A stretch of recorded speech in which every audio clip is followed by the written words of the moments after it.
Mbak Yuni, menarik karena tadi kan saya sempat ceritakan kepada penonton bahwa Anda juga menyediakan tempat Anda untuk menampung teman-teman pekerja migran yang bermasalah, yang membutuhkan tempat untuk berlindung di tengah situasi dan kondisi yang mereka hadapi. Tapi kasus apa aja yang membuat Anda mengizinkan mereka tinggal di tempat Anda?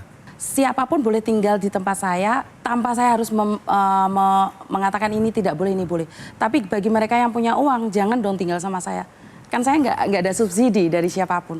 Siapapun boleh kalau kalian memang benar-benar tidak punya uang. Tapi kalau semua orang tinggal di tempat saya, kan nggak mungkin juga. Saya nggak ada yang bantu. Jadi kayak anak diusir dari majikan, tiba-tiba boleh datang ke tempat saya, tapi cuma 1 malam. Besoknya kalian cari tempat sendiri, kan mereka punya uang. Jadi kebanyakan itu mereka yang sudah punya uang saya izinkan tinggal sehari 2 hari, terus saya suruh mereka keluar. Karena kalau tengah malam kan nyarinya kemana. Tapi karena Hong Kong itu sangat sensitif, waktu itu ada beberapa anak yang tiap hari itu tengah malam datang. Akhirnya saya didatengin polisi. Kenapa? Karena saya sering membawa koper-koper besar. Dicurigain apa kalau itu? Dicurigain saya menyuruh mereka kabur dari rumah majikan. Jadi ada orang yang komplain atau orang yang tidak suka mungkin dengan cara saya mengatakan bahwa saya yang nyuruh mereka kabur dari majikan. Jadi waktu itu saya stop beberapa saat, tapi bagaimana dengan orang-orang yang benar-benar butuh? Jadi saya tetap membuka, tapi ya itu kalau mereka datang saya live bahwa saya bukan menyuruh mereka datang ke tempat saya. Jadi itu mereka datang sendiri dan saya tanyakan kenapa kamu kesini. Kalau saya waktu itu ada di situ, biasanya kan anak saya waktu keluar, saya telepon agennya. Saya tanyakan sama agennya, apakah ini benar anakmu? Kamu tidak bertanggung jawab? Kalau kamu tidak bertanggung jawab, nggak masalah, saya akan tampung. Akhirnya agennya kan ngambil. Jadi sekarang itu anak-anak yang tiba-tiba kabur dari rumah majikan ke tempat saya, itu berkurang. Karena saya akan konfirmasi sama agennya. Jadi, dan siapa aja, mereka khususnya bermasalah dan menghadapi kasus hukum. Karena menghadapi kasus hukum yang seperti saya katakan tadi, 3 bulan sampai 1,5 tahun. Nggak bisa bekerja. Nggak boleh bekerja. Nggak dapat penghasilan. Betul. Ini tempat apa sebenarnya ini yang Anda sediakan ini? Bisa dibilang rumah pribadi ya, karena rumah saya sendiri sama suami. Jadi sebenarnya saya sama suami itu tidak membutuhkan rumah tersebut. Kami sudah punya rumah sendiri. Tapi karena terlalu banyak mbak-mbak yang tidak ada yang menampung secara mendadak, saya usul sama suami. Boleh nggak saya punya rumah lantai 2, yang satunya buat Cece, yang satunya buat kita.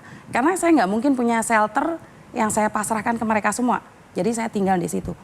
Dan kalau ditanyain sempat ada yang nanya, Miss Yuni rugi nggak membuka shelter ini? Saya bilang enggak. Saya nggak pernah merasa rugi dengan mendirikan shelter itu. Dan pendapatan dari mana nih? Karena ya, saya... Ada biayanya ini? Ada biayanya, karena saya bisa bilang rumah saya itu ada resitnya, bisa dilihat. Kalau uang Indonesia 30 juta per bulan. Dari mana ini duitnya? Nah itu, saya selalu bilang berbagi baik, pasti Tuhan kembalikan yang baik. Dari YouTube. Jadi itu pure apa yang saya lakukan itu totalitas dari YouTube. Nah ini followernya harus nambah supaya dananya aman gitu ya. Tapi sejauh ini dengan dana itu masih bisa nutup operasional cost ini? Walaupun kadang nggak nutup, kan anak ada, suami ada, jadi nutup semuanya. Jadi karena dukungan dari keluarga, dan saya bersyukur karena ibu saya itu tidak pernah minta uang ke saya. Ibu yang di Jember ini? Betul, jadi anak saya ada di sini tapi ibu saya tidak pernah meminta uang sama saya. Ibu bilang ya udah fokuskan aja apa yang kamu mau. Karena apa ya, saya selalu bilang bahwa hidup saya itu sudah dekat. Saya selalu berpikir bahwa hidup saya sudah dekat karena habis kecelakaan kaki saya patah itu, saya merasa bahwa kapan lagi saya bisa berguna. Jadi saya berpikirnya bahwa kalau hari ini nih, saya kaya raya, tapi kan nggak saya bawa. Jadi saya lebih menanamkan pada diri saya sendiri, berbagi, itu saya merasa lebih kaya lagi. Berbagi membuat Anda merasa lebih kaya. Betul. Dan bahagia. Betul. Iya. Baik, kalau kembali lagi kepada pertanyaan, Anda pernah berhenti karena kecewa. Anda sudah bantu orang tapi Anda difitnah, nggak ada, ya kita nggak minta terima kasih, tapi Anda merasa balasannya itu justru membuat hidup Anda susah. Apa persis yang terjadi? Bisa dibilang waktu itu ada beberapa orang yang kebetulan bermasalah dengan agensinya, dan saya membantu. Di Hong Kong tidak boleh menahan dokumen orang. Dan di situ saya menahan dokumen mereka karena dalam pikiran saya membantu dia, saya masukin ke beberapa perusahaan agensi. Saya tidak pernah berpikir ada di antara grup tersebut yang punya niat jahat, yang seolah-olah sudah disetting oleh orang lain. Jadi dia masuk di situ dan saya dilaporkan ke KJRI juga bahwa saya menahan paspor mereka, dilaporin polisi juga, ya kecewa. Dan saya marah semarah-marahnya tapi nangis, jatuhnya ke nangis dan saya bilang sama ibu, saya sudah lakukan yang terbaik dan saya nggak minta apa-apa dari siapapun. Saya juga tidak minta dihargai. Kenapa saya dikasusin polisi? Dan ibu saya bilang, ujian nggak apa-apa. Udahlah, bodoh amat, nolong orang pun nggak ada yang balesin. Jadi saya berhenti di situ. Saya totalitas berhenti dan saya memilih untuk tidak ingin tahu tentang pekerja migran. Saya memilih untuk bekerja di restoran Italia, berawal dari waitress sampai jadi manajer. Jadi suatu kebanggaan orang Indonesia kerja di restoran Italia bisa jadi manajer. Dan saya sudah bilang, bodoh amat dengan semua itu. Tapi Tuhan berkata lain, di tahun 2018 saya terjadi kecelakaan nih. Kaki saya yang sini nih patah, hancur ini tempurungnya ini. Ternyata saya dulu pernah janji sama Tuhan. Saya lupa sama janji saya sendiri. Tuhan, jika saya punya permanen ID Hong Kong, saya akan membantu orang-orang saya. Dari situlah saya diingatkan saat kaki saya patah ini, posisi mau corona, sebelum corona. Di tahun 2017 saya masih maksain kerja, akhirnya di 2019 akhir Desember corona dan saya dirumahkan. Dari situlah saya bilang, Tuhan, Kau tegur aku dengan bencana corona. Akhirnya saya kembali lagi bekerja di agensi. Setelah bekerja di agensi, ternyata masalah itu dari dulu sampai sekarang tetap sama.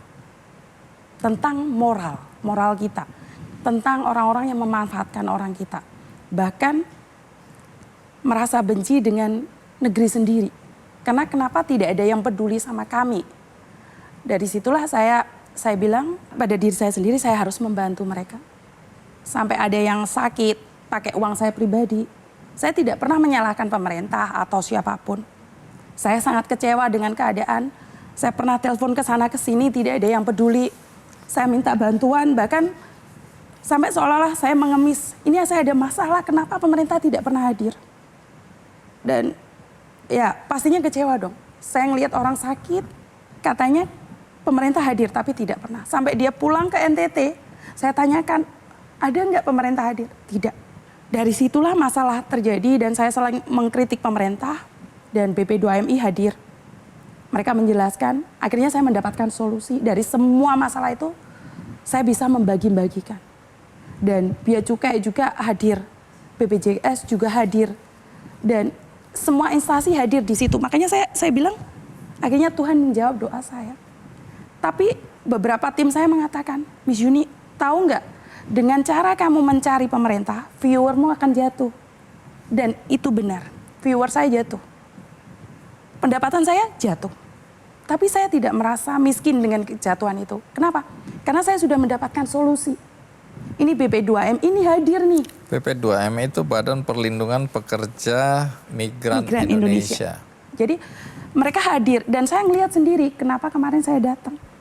Dan kemarin saya sempat tidak suka dengan Bea Cukai. Akhirnya Bea Cukai menjelaskan. Karena bukan saya yang tidak suka. Follower saya yang menanyakan ke saya. Sementara saya kan nggak ada koneksi.